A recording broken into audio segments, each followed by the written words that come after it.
I had a burst brain tumor. I had no idea I had a tumor because I'd always been healthy.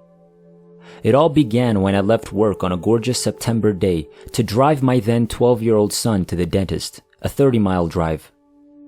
On the drive home, my truck was making a lot of noise. I told my son that I needed to check the engine before we got on the turnpike. I became blind as I pulled over to the side of the road, opened the hood, and started looking at the engine. I rubbed my eyes, hoping my vision would return once I was done with the truck. It didn't work. In front of my face, I could hear my son's voice. "What's up with your eyes, Dad?" he inquired. I couldn't see him, but I could tell something was wrong. That's when my heart began to race and I began to sweat. I had no idea what was going on. I was convinced I was experiencing a heart attack or a stroke. I advised my son to cross the street and call for help. That's exactly what he did. My legs didn't work as I tried to climb back into the truck. I collapsed against the vehicle fender, my arm unable to support me. I collapsed on the ground. People were running towards me. They inquired as to what was wrong. I replied that I didn't know, but that I couldn't see and that my legs didn't work. The men scooped me up, took me to their garage, and dialed 911. When the ambulance arrived, I was taken to the hospital for a CAT scan. The doctor then informed me that I had a burst brain tumor. They couldn't explain why it was bleeding and then stopped, but there was nothing they could do and I would die. My family was contacted, and the doctor held my hand for 6 hours. They transferred me to a hospital in Pittsburgh and conducted the surgery I need because I was still alive. I was in a tunnel during my surgery. Moving along this tunnel required no physical effort because it was all done mentally. The more I considered returning to heaven, the faster I moved through the tunnel. I came to a complete halt when I stopped thinking about traveling upwards. I then extended my arms and placed my hands against the tunnel's wall. The walls were around 3 feet in diameter and made of black clouds. Then I considered moving again. When I got to the end of the tunnel, I saw the most gorgeous sight I'd ever seen. As far as the eye could see, there were large, lovely yellow daisies. There were no boundaries in the terrain. I was overcome with overwhelming affection, the likes of which I'd never known. I realized I didn't have a body and was hovering a few feet over the daisies. Then I noticed a spirit standing on the left side of the tunnel's exit.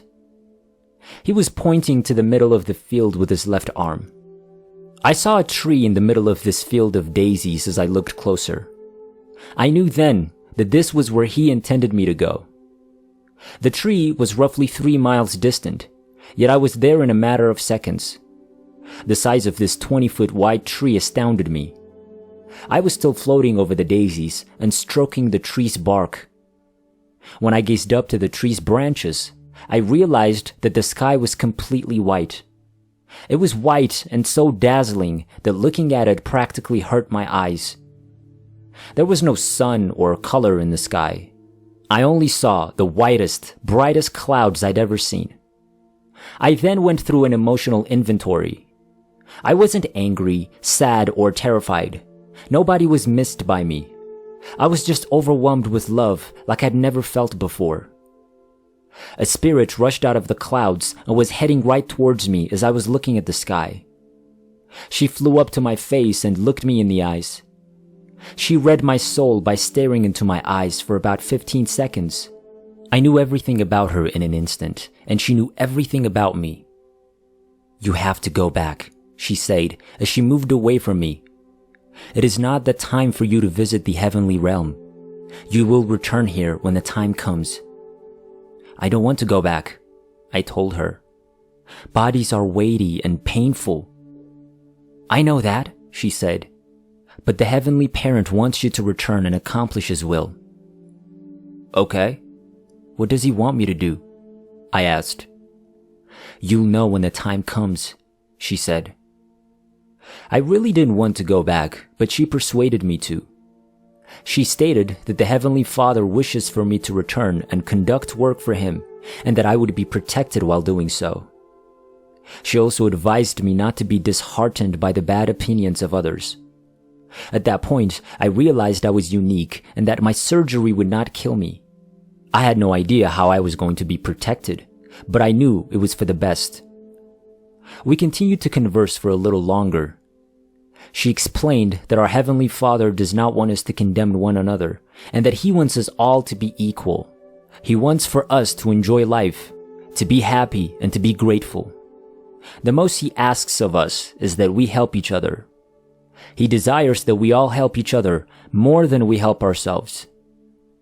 I observed a small pond of clouds among the daisies when we were conversing under this enormous tree. It was roughly 40 feet in circumference, and 6 spirits stood in the cloud pond staring down. Every now and then, one ghost would stoop over and pick up another. It would cradle and embrace it in its arms before looking up and flying quickly into the skies above. Then another spirit from above would fly down into the pond and take the place of the other spirit. This carried on for a while. I then inquired of the angel as to what they were doing over there. They were observing hospitals, physicians, and really sick people, she said, but they wouldn't intervene in the patient's diseases.